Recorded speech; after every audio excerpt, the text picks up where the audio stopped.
part 2 of the review. We're going to go over number 14 through 23, as many as we can in the next 15 minutes, okay? If you look at number 14, this is one that we didn't really go over in class, so that's why I'm giving you the shortcut. The shortcut is just to plug in your answers into your possible n, okay? So I'm going to have the three of you guys over here. You're going to plug in A. You guys are going to plug in B. Vincent, you're going to plug in C. And then Edgar, you're going to plug in 3. Okay, so you're going to plug in these answer choices into wherever you see an N.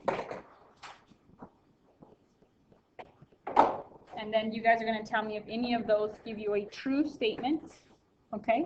Or you can do it by hand. Is to solve a function like this, you're going to cross multiply. So you're going to multiply 4 times n plus 8 equals 10 times n minus 9. Okay, so you cross multiply, just like when you had a fraction before, when we multiplied 1/2 is equal to 3/4. In order to solve that, you would cross multiply. So you would have 4 is equal to 6. Is that true? No. So let's add a little x to that. We would have 6x is equal to 4. You would divide both sides by 4. I'm sorry, both sides by 6.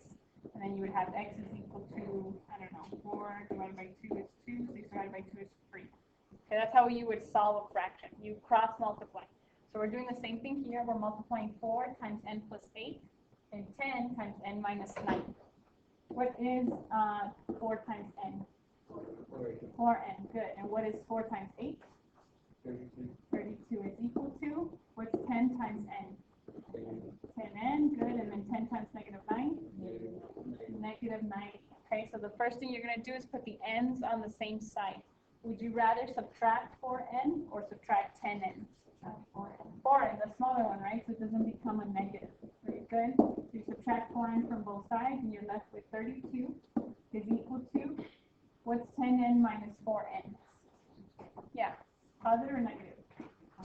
Positive 6n minus 9. Then what do you do next? You want to get rid of the 90. Yeah, you want to get rid of the 90. How do you do that? You add on both sides. Good, you're going to add 90 to both sides. So what's 2 plus 0? 2, 3 plus 9? 12. Are we done there? No, you still need to divide by 6n.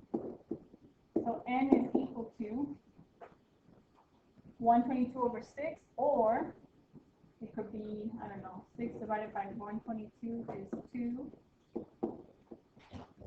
And 2 6. Okay, hi.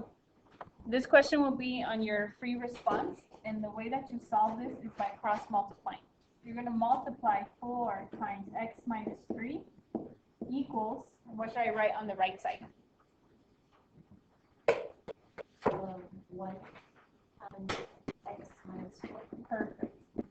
You're going to multiply the denominator 1 times the numerator of the other one, and then the numerator of 1 times the denominator of the other one. Okay, you're going to distribute. What is 4 times x? 4x. Good. And 4 times negative 3? Negative 12. Right. So your final answer is 4x minus 12 is equal to, again, you're going to distribute. 1 times x is x, good, or 1x. And then 1 times negative 4. Negative 4. Perfect. Very good, Colonel. Okay, so then the next thing you're going to do is you're going to try to get rid of one of the x's. Should we move the 4x to the other side or the x to the other side? The x, that's smaller, so it will prevent you from going into negative x's. What is 4x minus x? 4 minus 1 is 3. X minus 12 is equal to negative 4. What do you do next? Subtract plus 12.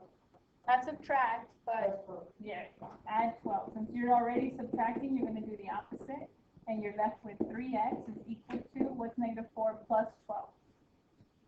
Okay. Positive or negative? Positive. Very good. Last step is to divide both sides by 3. And your final answer is x is equal to 8/3. Or you can divide that and give a decimal. To check your answer for this function, you're going to have to graph x minus 3 over x minus 4. under f1 of x. And then you're also going to graph 1 over 4. Where they intersect, so you're going to have something like this. That spot where they intersect is going to be equal to 8 over 3. On number 17 and number 16 are exactly the same. Right, what is your base for this function? 1/2, very good. So your base is 1/2, and what is your a value? A. It's going to be the number in front of the base. Is there a number in front of the base? No, but so what do we assume that it is? Automatically it's going to be 1.